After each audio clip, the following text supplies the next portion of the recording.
ಯಾವ ಡೆವಲಪ್ಮೆಂಟ್ಗಳು ಆಗ್ತಾ ಇಲ್ಲ. ನಾನು ಕೂಡ ದೆಹಲಿಗೆ ಹೋಗಿದ್ದೆ, ಕೆಲವು ಪಕ್ಷದ ಹಿರಿಯ ನಾಯಕರು ಕೂಡ ಡೆಲ್ಲಿಗೆ ಹೋಗಿದ್ದಾರೆ, ಕೆಲವು ಇನ್ನೂ ವಾಪಸ್ ಬರೋದು ಬಾಕಿ ಇದೆ. ಅದು ಬಿಟ್ಟರೆ ಆ ರೀತಿ ಏನೋ ಭಾಳ ಡೆವಲಪ್ಮೆಂಟ್ಗಳು ಆಗ್ತಾಯಿದೆ, ಎಲ್ಲವೂ ಕೂಡ ಕಲ್ಪನೆಗಳು ಅಷ್ಟೇ. ನಾನು ಕೂಡ ದೆಹಲಿಗೆ ವೈಯಕ್ತಿಕ ಕಾರಣಕ್ಕೆ ಹೋಗಿರ್ತಕ್ಕಂಥದ್ದು, ರಾಷ್ಟ್ರೀಯ ನಾಯಕರನ್ನಾಗಲಿ ಯಾರನ್ನೂ ಕೂಡ ಭೇಟಿಯಾಗಿಲ್ಲ. ನನ್ನ ವೈಯಕ್ತಿಕ ಕೆಲಸಕ್ಕೆ ಹೋಗಿದ್ದೆ, ಮುಗಿಸ್ಕೊಂಡು ಬಂದಿದ್ದೀನಿ ಅಷ್ಟೇ. ಆರ್ ಅಶೋಕ್ ಅವರು 3 ದಿನ, ಇವತ್ತು 3 ದಿನದಲ್ಲಿ ಅಲ್ಲೇ ಇದ್ದಾರೆ. ಆ ಥರದ್ದು ಏನು ಟೆನ್ಷನ್ ಅವ್ರಿಗೆ? ಅಲ್ಲರಿ, ವಿರೋಧ ಪಕ್ಷದ ನಾಯಕರಿದ್ದಾರೆ ಆರ್ ಅಶೋಕ್ ಅವರು. ಒಬ್ಬರು ವಿರೋಧ ಪಕ್ಷದ ನಾಯಕರು ದೆಹಲಿಗೆ ಹೋಗಬಾರ್ದು, ನಮ್ಮ ಮುಖಂಡರನ್ನ ಭೇಟಿ ಆಗಬಾರ್ದು ಅಂತ ಹೇಳಿದ್ರೆ ಎರಡನೇ ಸಲ ಏನು ಬೇರೆ ಅವ್ರು ಬೇರೆ ಬೇರೆ ಕಾರಣಗಳಿಗೆ ಹೋಗಿರ್ತಾರೆ. ನೇರವಾಗಿ ಸರ್, ರಾಜ್ಯಾಧ್ಯಕ್ಷರ ಬದಲಾವಣೆ ಆಗುತ್ತೆ ಅಂತ ಚರ್ಚೆ, ವಿಪಕ್ಷ ನಾಯಕರ ಬದಲಾವಣೆ ಆಗುತ್ತೆ ಅಂತ ಚರ್ಚೆ. ಆರ್ ಅಶೋಕ್ ಅವರು ವಿರೋಧ ಪಕ್ಷದ ನಾಯಕರಾಗಿ ಭಾಳ ಎಫೆಕ್ಟಿವ್ ಆಗಿ ಅವರು ತಮ್ಮ ಕೆಲಸವನ್ನು ಮಾಡ್ತಾ ಇದ್ದಾರೆ. ಅದರ ತೃಪ್ತಿ ಶಾಸಕರುಗಳಿಗೂ ಕೂಡ ಇದೆ. ಆ ರೀತಿ ಆದರೆ ಮಾಧ್ಯಮದಲ್ಲಿ ಇವತ್ತು ವಿರೋಧ ಪಕ್ಷದ ನಾಯಕರನ್ನು ಬದಲಾವಣೆ ಮಾಡ್ತಾರೆ, ಈ ರೀತಿ ಚರ್ಚೆ ಆಗ್ತಾ ಇರ್ತಕ್ಕಂಥದ್ದು ಖಂಡಿತ ಸರಿಯಲ್ಲ. ಅದರಲ್ಲಿ ಯಾವುದೇ ಸತ್ಯಾಂಶ ಕೂಡ ಇಲ್ಲ. ಸರ್, ನೀವು ಪಕ್ಷದೊಳಗೆ ಯಾರು ಅಸಮಾಧಾನ ತೋರುತ್ತಾರೆ ಅವ್ರ ಜೊತೆ ಮಾತಾಡ್ತೀನಿ ಅಂತ ಹೇಳಿದ್ರಿ, ಬಟ್ ಪದೇ ಪದೇ ಹತ್ತಿಬಿದ್ದ ಸಭೆಗಳು ನಡೀತಲೇ ಇದೆ. ಯಾರು ಮುಂಚೆಯಿಂದನೇ ಭಾಳ ಅಸಮಾಧಾನವನ್ನು ತೋಡ್ಕೊಳ್ತಾ ಇದ್ರು, ಈಗ ಪಕ್ಷದಿಂದ ಹೊರಗಿದ್ದಾರೆ. ಯಾರು ಪಕ್ಷ ವಿರೋಧಿ ಚಟುವಟಿಕೆ ಮಾಡಿದ್ದಾರೆ ಅವ್ರನ್ನೂ ಕೂಡ ಪಕ್ಷದ ಹೊರಗಡೆ ಇದ್ದಾರೆ. ಇನ್ನು ಕೆಲವರು ಸಣ್ಣ ಪುಟ್ಟ ಅವರ ಅಭಿಪ್ರಾಯಗಳನ್ನು ತಿಳಿಸಿದ್ದಾರೆ. ನಾನು ಕೇಂದ್ರ ಸಚಿವರಾಗಿರ್ತಕ್ಕಂಥ ಪ್ರಹ್ಲಾದ್ ಜೋಶಿ ಅವರು ಮತ್ತು ಇನ್ನು ಕೆಲವು ಮುಖಂಡರುಗಳು ಏನೇ ಸಮಸ್ಯೆ ಇದ್ದರೂ ಕೂಡ ಅದನ್ನು ಬಗೆಹರಿಸಬೇಕು ಅಂತೇಳಿ ಈಗಾಗಲೇ ಪ್ರಹ್ಲಾದ್ ಜೋಶಿ ಅವರು ಜವಾಬ್ದಾರಿಯನ್ನು ಕೂಡ ತೆಗೆದುಕೊಂಡಿದ್ದಾರೆ. ಎಲ್ಲವೂ ಕೂಡ ಸರಿ ಹೋಗ್ತದೆ, ಆತಂಕ ಪಡ್ತಕ್ಕಂಥ ಯಾವುದೇ ವಿಚಾರಗಳಿಲ್ಲ. ರಾಜಣ್ಣ ಅವರು ಹೇಳಿದ್ದಾರೆ, ಬಿಜೆಪಿ ತಟ್ಟೆಯಲ್ಲಿ ಯಜ್ಞ ಬಿದ್ದಿದೆ, ಆ ಯಜ್ಞನ ಪಟ್ಟ ತೆಗೆದುಹಾಕಲಿ, ಆಮೇಲೆ ಕಾಂಗ್ರೆಸ್ ಬಗ್ಗೆ ಮಾತನಾಡಲಿ ಅಂತ ಹೇಳಿದ್ದಾರೆ. ಇದನ್ನು ಬಿ ಆರ್ ಪಾಟೀಲ್ ಅವ್ರಿಗೆ ಹೇಳಲಿ. ರಾಜ್ಯದ ಜನ ಇವತ್ತು ತೂಚಿ ಅಂತೇಳಿ ಉಗಿತಾ ಇದ್ದಾರೆ ಇವತ್ತು ಕಾಂಗ್ರೆಸ್ ಸರ್ಕಾರದ ಬಗ್ಗೆ. ಇವತ್ತು ರಾಜ್ಯದ ಮುಖ್ಯಮಂತ್ರಿಗಳು ಬಿ ಆರ್ ಪಾಟೀಲ್ ಅವ್ರನ್ನ, ರಾಜು ಕಾಗೆ ಅವ್ರನ್ನ ಕರೆದು ಸಮಾಧಾನ ಪಡಿಸ್ಬಿಟ್ರೆ ಎಲ್ಲವೂ ಸರಿ ಹೋಗಿದೆ ಅಂತನ. ಬಿ ಆರ್ ಪಾಟೀಲ್ರು ಒಬ್ಬರು ಹಿರಿಯ ಶಾಸಕರು, ಬಡವರಿಗೆ ಮನೆ ಕೊಡೋದ್ರಲ್ಲೂ ಕೂಡ 10,000 ಲಂಚವನ್ನು ಕಿತ್ಕೊಳ್ತಾ ಇದ್ದಾರೆ ಅಂತೇಳಿ ನೇರವಾಗಿ ಆರೋಪ ಮಾಡಿದ್ದಾರೆ.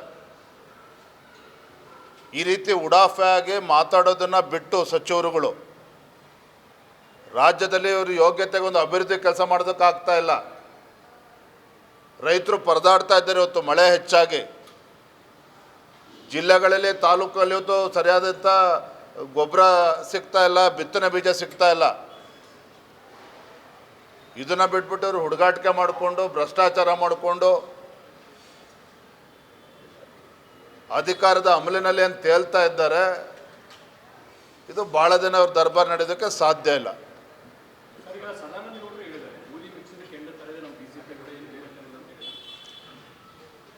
ನೋಡ್ರಿ, ಸದಾನಂದ ಗೌಡರು ಹಿರಿಯರಿದ್ದಾರೆ, ನಾಳೆ ಅವ್ರನ್ನ ಭೇಟಿ ಮಾಡಿ ನಾನು ಕೂಡ ಚರ್ಚೆ ಮಾಡ್ತೇನೆ. ಏನೋ ಭಾಳ ಬೂದಿ ಮೆಚ್ಚೋದಕ್ಕೆ ಕೆಂಡದ ಥರ ಇದೆ, ಅದನ್ನು ನಾನು ಒಪ್ಕೊಳ್ಳೋದಿಲ್ಲ. ಏನೇ ಸಣ್ಣ ಪುಟ್ಟ ವ್ಯತ್ಯಾಸಗಳು, ಅಭಿಪ್ರಾಯಗಳು ಬೇರೆ ಇರ್ತಕ್ಕಂಥದ್ದು ಸಹಜ, ಯಾವುದೋ ಒಂದು ರಾಜಕೀಯ ಪಕ್ಷ ಇರ್ತಕ್ಕಂಥದ್ದು ಸಹಜ. ಮತ್ತು ಒಂದು ನಮ್ಮ ಮಾಧ್ಯಮದ ಸ್ನೇಹಿತರಿಗೆ ಹೇಳ್ತೇನೆ, ರಾಜ್ಯದ ಭಾರತೀಯ ಜನತಾ ಪಾರ್ಟಿಯ ಅಧ್ಯಕ್ಷರ ವಿಚಾರದಲ್ಲಿ ಇನ್ನೂ ನೇಮಕಾತಿ ಆಗ್ತಾ ಇಲ್ಲ, ಗೊಂದಲಗಳಿದೆ, ಆಗಾಗ ಮುಂದೋಡ್ತಾ ಇದ್ದಾರೆ. ಇದು ಯಾವುದೂ ಕೂಡ ಸತ್ಯ ಅಲ್ಲ. ಈಗ ದೇಶದಲ್ಲಿ 14 ರಾಜ್ಯಗಳ ರಾಜ್ಯದ ಅಧ್ಯಕ್ಷರ ಆಯ್ಕೆ ಮುಗಿದಿದೆ, ಪ್ರಕ್ರಿಯೆ ಕಂಪ್ಲೀಟ್ ಆಗಿದೆ, ಘೋಷಣೆ ಕೂಡ ಆಗಿದೆ. ಸದ್ಯದರಲ್ಲೇ ಅತಿ ಶೀಘ್ರದಲ್ಲೇ ಇನ್ನೊಂದು 6-7 ರಾಜ್ಯಗಳ ರಾಜ್ಯದ ಅಧ್ಯಕ್ಷರ ಘೋಷಣೆ ಕೂಡ ಆಗ್ತದೆ ಅನ್ನೋ ಮಾಹಿತಿ ನಮಗೆ ಬರ್ತಾ ಇದೆ. ಯಾಕೆಂದರೆ ಅದಾದಮೇಲೆ ರಾಷ್ಟ್ರೀಯ ಅಧ್ಯಕ್ಷರ ಘೋಷಣೆ ಕೂಡ ಆಗುವಂಥದ್ದು. ಕರ್ನಾಟಕ ಒಂದೇ ಅಲ್ಲ ಅಂದೆ. ಮೊನ್ನೆ ಸದಾನಂದ ಗೌಡರ ಹೇಳಿಕೆಯನ್ನು ಕೂಡ ಗಮನಿಸ್ತಾ ಇದ್ದೆ. ಅದು ಖಂಡಿತ ಅರ್ಧ ಸತ್ಯ ಅಷ್ಟೇ. ಇವತ್ತು ಕರ್ನಾಟಕ ರಾಜ್ಯ ಅಷ್ಟೇ ಅಲ್ಲ, ಬೇರೆ ಬೇರೆ ಉತ್ತರ ಪ್ರದೇಶ ರಾಜ್ಯದ ಅಧ್ಯಕ್ಷರ ನೇಮಕಾತಿನೂ ಕೂಡ ಆಗಿಲ್ಲ, ತೆಲಂಗಾಣ ರಾಜ್ಯದ್ದು ಕೂಡ ಆಗಿಲ್ಲ, ಕರ್ನಾಟಕವೂ ಕೂಡ ಆಗಿಲ್ಲ.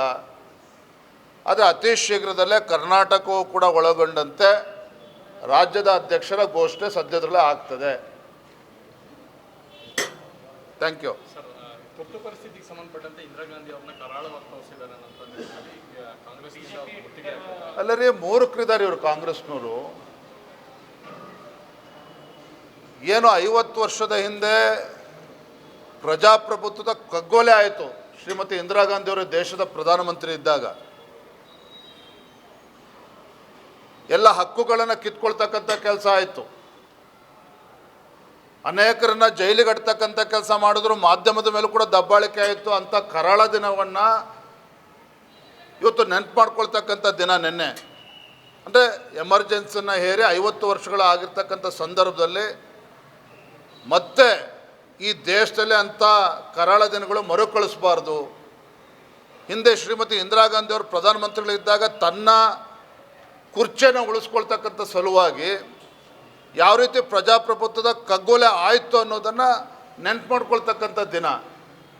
ಇಂದಿರಾ ಗಾಂಧಿ ಅವರ ನಡವಳಿಕೆ ಹಿಟ್ಲರ್ ಅಂದೆ ಇನ್ನೇನು ಹೇಳಕ್ಕೆ ಸಾಧ್ಯ ಆಗಾದ್ರೆ? ಈ ರೀತಿ ಸಿದ್ದರಾಮಯ್ಯನವರು ಅಥವಾ ಕಾಂಗ್ರೆಸ್ನವರು ನಮ್ಮ ಸಾಮಾಜಿಕ ಜಾಲತಾಣದಲ್ಲಿ ಟ್ವೀಟ್ ಮಾಡಿದ್ದಾರೆ ಅಂತೇಳಿ FIR ರಿಜಿಸ್ಟರ್ ಮಾಡಿ ಏನೋ ಗುಂಡಾಗಿರಿ ಏನು ಮಾಡ್ತಾರೆ, ಈ ಬೆದರಿಕೆಗೆ ಗೊಡ್ಡು ಬೆದರಿಕೆ ಹೆದರ್ಕೊಳ್ತಕ್ಕಂಥ ಪ್ರಶ್ನೆನೇ ಇಲ್ಲ. ಇಂಥವ್ರು 100 FIR ರಿಜಿಸ್ಟರ್ ಮಾಡಲಿ, ನಮ್ಮ ಕಾರ್ಯಕರ್ತರು ರೆಡಿ ಇದ್ದಾರೆ, ನಾವು ಕೂಡ ರೆಡಿ ಇದ್ದೇವೆ. ಈ ರೀತಿ ದಬ್ಬಾಳಿಕೆ ಗುಂಡಾಗರ್ದಿ ಯಾವುದೂ ಕೂಡ ನಡೆಯೋದಕ್ಕೆ ಸಾಧ್ಯ ಇಲ್ಲ. ಕರ್ನಾಟಕ ಅಧ್ಯಕ್ಷರ ನೇಮಕ ಸದ್ಯದಲ್ಲಿ ಆಗುತ್ತೆ ಅಂತ ವಿಶ್ವಾಸದಲ್ಲಿದ್ದೀರಾ ಸರ್? ಏನಪ್ಪ ವಿಶ್ವಾಸದಲ್ಲಿದ್ದೀರಾ ನೀವು ಮುಂದುವರಿತೀರಾ ಅಂತ? ಹೇಗೆ? ರಾಷ್ಟ್ರೀಯ ಪಕ್ಷ ಇದೆ, ಎಲ್ಲರ ಅಭಿಪ್ರಾಯಗಳನ್ನು ಈಗಾಗಲೇ ತೆಗೆದುಕೊಂಡಿದ್ದಾರೆ. ನಾನು ಕಳೆದ 1.5 ವರ್ಷದಲ್ಲಿ ಭಾಳ ಯಶಸ್ವಿಯಾಗಿ ಕೆಲಸ ಮಾಡಿದ್ದೇನೆ, ಸಂಘಟನೆ ಕೆಲಸ ಮಾಡಿದ್ದೇನೆ ಅನ್ನೋ ವಿಶ್ವಾಸ ನನಗೂ ಕೂಡ ಸಂಪೂರ್ಣವಾಗಿದೆ, ನಮ್ಮ ಕಾರ್ಯಕರ್ತರಿಗಿದೆ, ಮುಖಂಡರು ಕೂಡ ಇದೆ. ಹಾಗಾಗಿ ಒಳ್ಳೆಯದಾಗ್ತದೆ, ನಿನಗೂ ಒಳ್ಳೆಯದಾಗ್ತದೆ, ನನಗೂ ಒಳ್ಳೆಯದಾಗ್ತದೆ. Thank you.